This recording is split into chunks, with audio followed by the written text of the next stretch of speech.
Welcome back to Switch to Linux. This is the dystopian Voldemort virus news. That's right, that is our name for it today. We'll be changing our names for as long as this goes, just to make it interesting. Before we jump on in, if you want to help support the channel, have a look at switchedtolinux.com/affiliates. I have all of my affiliate links over there. These will, some cases they give you good deals. Some cases it's just, just give me a credit if you shop there. So of course, Amazon, I have Mint Mobile for cell phones. I have Pro Writing Aid for a grammar checker. 4 web hosting companies, VPNs, some podcasting resources. Go ahead and check those out. All right, so the first article, self-isolation has stressed networks and no one knows if the FCC can really step in. The FCC just doesn't have any power anyway, unless you're talking about, they give plenty of power to Verizon. But anyway, reversing net neutrality could hinder the Voldemort virus response. Wait, oh, is this the latest talking point? All right, gotcha. So the latest talking point, if we reversing this whole net neutrality thing and getting all back to this, it's going to hurt the response. No, it's not. My lands. Anyway, social, as the news speak, aka social distancing efforts push everything from schools to socializing into video chat, networks have seen huge surges in traffic. New anxieties over how digital networks will stand. This is actually this is more propaganda because with all of these companies, ISPs, most of them lifted their caps and the networks are running just fine for the most part. There's a couple places that are stressed out in a few areas, but for the most part, they're fine. But anyway, new anxieties over how digital networks will stand up. So far, both carriers and FCC insist the country's networks are capable of bearing the strain, particularly given the vulnerability throttling institutes many of the most bandwidth-heavy services. So they're talking about streaming services and things that are throttled for stuff like that, which is... okay, why not? Over the last few weeks, telecommunications companies like AT&T and Comcast have reported dramatic increases in usage. AT&T's core traffic was up 21% month over month. Comcast said Monday that voice and video calls have skyrocketed 212% among the Voldemort virus thing. Together with that surge, a number of video streaming services have volunteered to limit their bandwidth, YouTube being one, Netflix, Facebook, things like that. And so, is this actually, they say limiting videos to standard definition by default. Is this really the case? Or is it, I guess it's just default. I have mine usually at a lower setting, but it's still higher than 480p. So I don't know what's going on.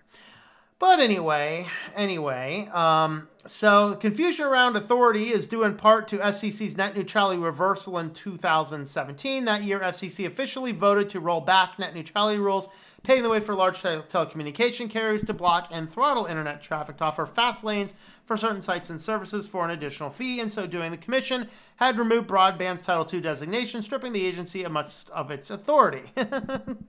Yeah. So pretty much we've kind of strung ourselves. We've put the noose around our neck. We're just kind of waiting for that stool to give way under us is kind of what's going on. This is the least dystopian article we have. Shall we go into kind of the scary stuff? Sure, why not? U.S. government taps location data from the mobile ad industry to track movements of Americans during the Voldemort virus epidemic. So basically here... all of these ad trackers I've been telling you about on this channel since the inception. In fact, the entire channel of Switch to Linux was started due to privacy, not because of Linux. All right, just an FYI, in case you're new around here. And so I've been telling you guys and warning you guys for a long time about the data from ad trackers, data from all these, because ad trackers are the ones that are the hardest. They're the hardest to figure out. They're the hardest to block. They're the ones that nobody really realizes. But the government now is tracking these just to measure how it's going. And then they're trying to figure out exactly who's connected to what to figure out who to test. So the United States government is tapping into smartphone location data obtained from the mobile advertising industry. Now, it's not the mobile carriers. So with my phone set up, I'm invisible to what they're doing. All my ad trackers are blocked on a phone network level on a special customized host file on the phone itself. None of this stuff works on my phone. Even the Google ads, which I don't block on my local network, but I do block on my phone, is all done. And they're not using, if they were using wireless carrier data, I could be singled out in that case, but not the apps. So to understand the movements of Americans during the Voldemort virus epidemic and track compliance with curbs on movement. Ooh. Not only are they there, see, it started, we want to track the spread of virus. No. They're tracking compliance with stay-at-home orders. Intriguing. I hate to say I told you so, guys, but I told you so. Wall Street Journal had the story. I wanted to go to the Wall Street Journal article, but it's paywalled, of course. Federal government, through Centers for Disease Control and Prevention, and the state and local governments have started to receive analyses about the presence and movement of people and certain geographic interest drawn from cell phone data. I'm going to take a wild guess as to why Uncle Sam has turned to ad companies rather than carriers. The ad industry, due to the pervasiveness of its surveillance apparatus on the web, has a much more accurate location data than do carriers. Think about that, people. I've been telling you this for a long time. I'm also invisible to this. That's neat. Cool. The aim is to create a portal for federal, state, and local officials, although I might go in and revamp my host file. I don't know. Aim is to create a portal for federal, state, and local authorities that contain geolocation data in what could be as many as 500 cities across the U.S., one of the people said, to help plan the response. U.S. government amassing location data on citizens. What could possibly go wrong? The data, which is stripped of identifying information, like the name of your phone's owner, could help officials learn how the Voldemort virus is spreading around the country to help blunt its advance. It shows which retail establishments, parks, and other public squares are still drawing crowds that could risk accelerating the transmission of Voldemort himself. This is already happening in Germany, Austria, and Italy, and governments in other countries are contemplating the same moves. In Israel, BBC News reports earlier this month, the local government passed laws allowing security agencies to track the phone data of people with suspected Voldemort disease so they could locate others they might have come into contact with. One such case, researchers found New Yorkers were congregating in large numbers in Brooklyn's Prospect Park and handed that information over to local authorities. One person said, warning notices have been posted at parks in New York City, but they haven't been closed. They've closed the playground department in the parks in my town, by the way. You know how long this virus will survive on elemental exposed playground equipment? Less than an hour. Interesting. That's according to the medical research, by the way. All right. Let's see. It just gets worse from here. Okay, OpenTable. This is new. So OpenTable, I've not heard of this application before. Apparently it launches a tool. It's a tool that you can schedule your reservations. Well, now you can schedule your time at your bread line. That's your grocery store, by the way. So now with OpenTable, you can go into your OpenTable application and you can schedule your time to go pick up food at your bread line. So you can go in so you don't have to stand in line. So you can go in, you pull up to the bread line store and then everyone's sitting there in these big long lines. You go right to the front and you go, I have an OpenTable reservation to come in, sir. And he says, all right, you'll stop. You cannot come any further. And then he lets you pass in the front of the line. It's like when you know the bouncer at the bar, So OpenTable will now help you get your reservation at the bread line. Make sure that when you get the inside information, you see the truck from Charnel coming on down the road. You see it pull right on into there. And then you're kind of watching. And then you open up your app that they're tracking your location, and you open up OpenTable and you schedule your spot in the store. So you can be standing right at the TP aisle when that precious golden Charnel is being brought down the aisle. Picture it, people. Picture it. OpenTable solves the problem. It's announcing its expanding reservation to let users choose between available shopping time slots at supermarkets and retailers. So just as you make a restaurant reservation on the app, you can now reserve a time to shop or join a waiting list.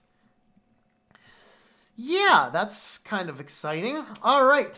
UCSF, that's University of California, San Francisco app wants to use your biometric data to track the spread of Voldemort himself. He is spreading everywhere, people. Voldemort is everywhere. He shall not be named. So the Voldemort Citizen Science Project aims to improve our understanding of how the Death Eaters are spreading. There we go. My apologies, guys. I've been listening to one of the Harry Potter audiobooks on my walk, so I'm kind of full of the Harry Potter stuff right now. Anyway, the new UCSF initiative will grant you a way to help advance our understanding of Voldemort virus pandemic, even if you are not a scientist or medical profession. The Voldemort Citizen Science Project welcomes contributions from anyone over 18 so long as they have a phone and can download its app. To participate in the and download the app, you have to sign up for the project through the Eureka Research platform using your phone number. Oh yeah, they have everything on you now, don't they? Upon installing the app, it will ask you to complete a 10 to 15 minute initial survey about your health and daily habits. After that, you'll get follow-up questions via push notification and text messages every week over the next 6 months. The app will give you the option to provide it. So is this going to be a 6-month-long quarantine project? Is that what they're doing? Let's figure this out. How long can we keep people locked inside their houses on house arrest? All right. Take note that if you consent to sharing the information, it will be included in the de-identified platform-wide data warehouse that's publicly available through data use agreements and previous studies and health agencies warn these remain the possibility that anonymized data can still be linked back to the source. So there you go. If you want to participate, you can go ahead and do that. And on our final story, after recovering from Voldemort's disease, patients struggle to know when to stop self-isolating. This is an interesting thing. In fact, I think that the next video I'm going to do in my Voldemort virus series is actually do an analysis of why the Johns Hopkins maps are completely incorrect with information. And so what we have here is people get this and they're like, we don't know when to stop because nobody's telling us when to stop self-isolating.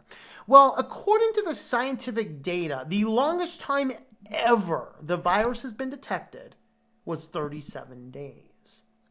Now, what the current guidelines happen to say is that if you have been fever-free for 72 hours and other symptoms have improved and it's been at least 7 days since you first felt sick, they say you are completely fine and clear to go. Now here's the thing. With this crazy fever that went around in January, what if the entire population's already inoculated about this stuff outside of the few people who have had a few issues? It's an interesting question, isn't it?